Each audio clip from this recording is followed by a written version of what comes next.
Let's start off with the Jazz before I end with the Celtics. So these are the final box scores, right? Like me watching the game, of course, let's just get the obvious out the way. Keyonte George, fantastic out this game. 37 points. What is it? What, 50% from three? What? Over 50% from the field. Damn near almost 100% from free throws. 6 rebounds, 7 assists. Did have 3 turnovers though, which isn't good. And 1 steal. Like really good game for the Jazz. Definitely the Jazz's best player there in this game. Larry Markin in there. I also thought he had a good game too, but the Celtics did, like, they were targeting him. I mean, they were targeting him and Keontae. You had Hugo Gonzalez there that was having his time trying to mark Keontae George there, and then Namias Cater was busy dealing with Lowry directly. Sometimes he was dealing with Nurkic, but it was really more so Lowry, more so than anything else. So I definitely think that had a part to do with it in the game. But Keontae George right there held the mantle up for the Jazz really good, and I gotta say, well done to him. Youssef Nurkic, fantastic game from him. 26 points from Nurkic. Great game from him. 8 rebounds, 8 assists, also with 3 turnovers, which isn't great. But overall, just a good performance from Nurkic. And to be fair, Yusuf Nurkic is having a great season there for the Jazz. Like, yeah, he's got his deficiencies, and I don't think defensively he's that good. But he fits in so well with the way how the Jazz are playing. You know, he shoots the three, spreads the floor really well. You could tell that he's just great for the environment. I have to say that I do love a lot of the suits that he's been wearing to the games when he isn't playing, and I think he's been great for the Jazz, and I'd be curious to find out what, like, people are actually saying about Yusuf Nurkic, like, within the team organization, because I think he's been great. I'd love for him to stay at the Jazz next season. Of course, not on that 19 million that he currently makes, but more closer to about 9, maybe even 10. And if we can, I'd say get it done. But nevertheless, like, great game from Yusuf Nurkic.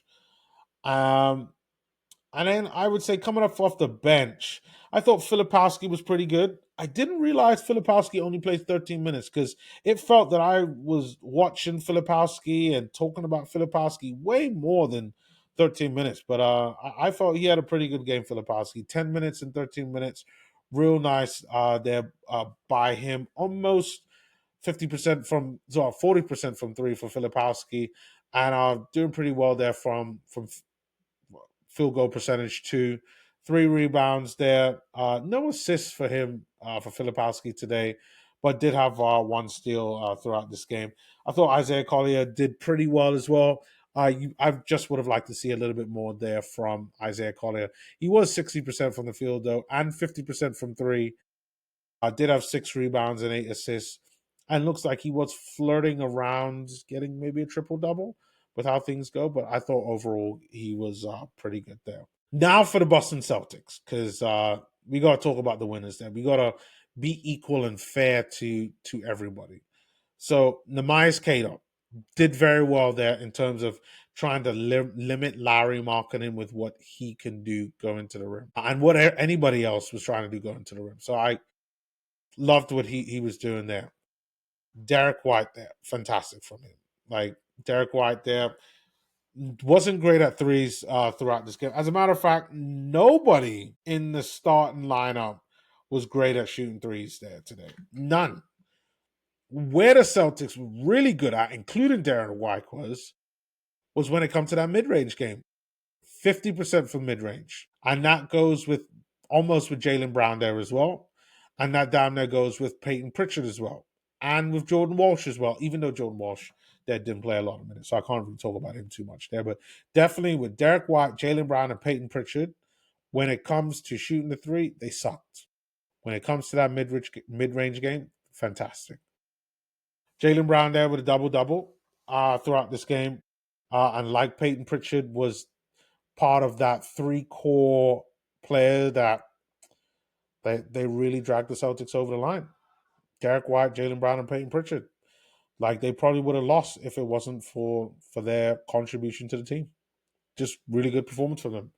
I do also have to talk and give some big shout out to Luca Garza as well.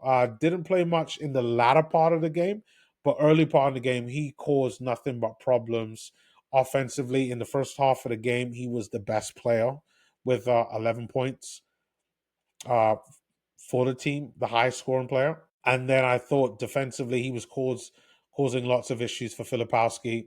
I thought he caused issues on Larry Markin in there as well.